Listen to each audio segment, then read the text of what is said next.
Hello mayam. Amuktang khansi. Karigumba Africa si ani thokna kaithoraktuna. Continent ani onthoktuna. Part ama masagi continent ama oizara agadi. Khanbada kok ngawi natra.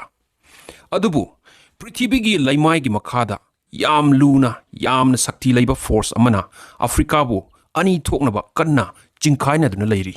Scientists singna haibagi matungina hairiba process asina tapna East Africa gi mayaida samudra ama semakpa yai hairi. Ngasi gi video asida haijakriba process asibu karamna tholakibano aduga masina miyoiba amasung sasan singda kari tholakpa yai amasung masina karamna prithibi gi khwaidagi chawba secret ama aikhoigi khongi makhada hangdoraklibano haibadu Neinasi. Ahanbada Africa si singkhaina badagi ani thokna kaithorakpa yai haibasi bhab tage hairagadi tectonic plate ki matangda hana naina batai. Aikhoigi prithibi crust haibadi ahanba layer asi solid piece amakakna sembanate. Masi achauba slabs aikhoina tectonic plates hairibasina kaithaduna leiribani. Gyan tanabagi damakta sumaina khansi. Aikhoina kok thadaduna sanaba puzzle piece singsi yamna kanna saba layer amagi mathakta tawduna leiri. Masi partly molten rock ni aikhoina mantle haina kawi masigi plate singasi leptana lengduna leiri. Tawigi masung sahi amamamda centimeter khara khaktani makoina lengibasi. Plate singaduna lengba khudingi yamna chawba force amamam puthoi. Khara amana UR haba thuali atai atopa singna singzau natraga tampak thuali.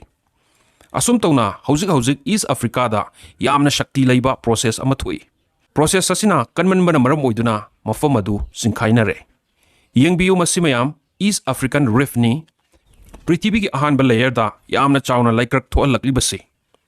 Masi kilometer lising sangi bani Ethiopia dagi hauraga Rift asina Kenya amasung Tanzania romda kumthare aduga Mozambique yauribani. East Africa da African plate adu tapna khara pikpa Somali plate lomdagi singthokhibani. Aduna maram oiraga crust adu sum pixilaktuna laikrak tolakpa tampak semakpa amasung apikpa volcano maigi chingzau fawba semak ibani. Khanna bayaba amadi masi karigi thoibano haibasini. Scientists singi matung innadi prithibi gi mantle haibadi crust ki hek makhada leiriba yamna thaba nungi layer asida ahungba laktuna hena saba hena thotpa rock sing prithibi gi ahanba layer da inkhatlakpadagini. Samna hairabada kongbon gumna sumna mathakta inkhalakpada pressure aduna layer asibu sumna singkhainarakpa.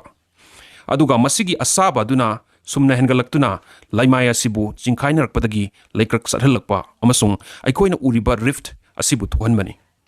Masigi process asi mafam amada thui haibagi evidence karino. Scientists na karam tawna masigi pot asi asengomaki thui haibasi karamna khangaibano. Khudam oina yengbada 2028 ta Kenya da kilometer kaya ama sangba meter khara luba laikrak salakpa ukhi. Sigumba thodoksi ubakanda aikhoina prithibi gi crust asi tension da leire haibasi khangi. Atopa khudam sing hairagadi UR haba hairiba mafam sing sida UR toina haragadi crust asi stress oire haibasi khangmungami. Volcanic activity su atopa khudam amani.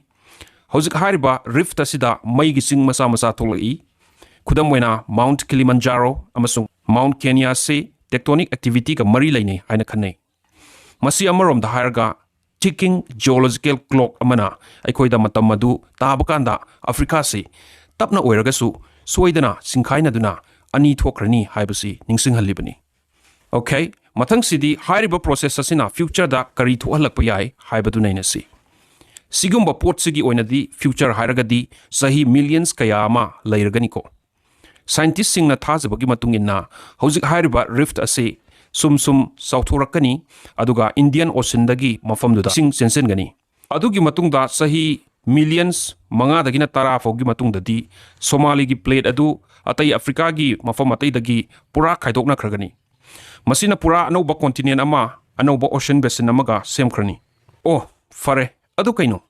Sahi millions ki matungi wari dubu kari relevant oirige.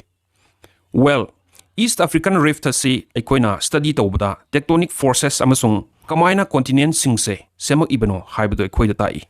Rift sidani aikhoina midna direct uduna process adu khangbasi hekta yamna laina toina phangba pot nate masina maram oiduna scientist singna maigi sing pokhaiba yuar habana chingba mangjauna na khangba ngami adu khak natana geothermal energy natraga minerals kaya amagi laifam khangba ngamduna local community singda kanaba piba ngamdoini hairiba mafam sing asidi chawkraba ecosystem amasung khwaidagi ngankraba miyoibagi ipaipugi mayumni maram aduna masi aikoina study tawba kanda miyoibagi ahanba origin gi matangda hena khangba ngamdoribni fare mayam africana ani thokna segai khibatu ngasi video asi yangbiriba aikoi amata ubati phangaroi adubu masigi maramda tamsinba sina prithibigi incredible power amasung evolution gi thongnaw ama piribani masina soikoida remind tawri madudi yengbada permanent oiba manba kudamoina continent singsi leptana motion da lei masini ngasigi angakpa video mathangda nungaiba educational zu oiba wari amamuk tamenasi subscribe like and share tobiramu thanks for watching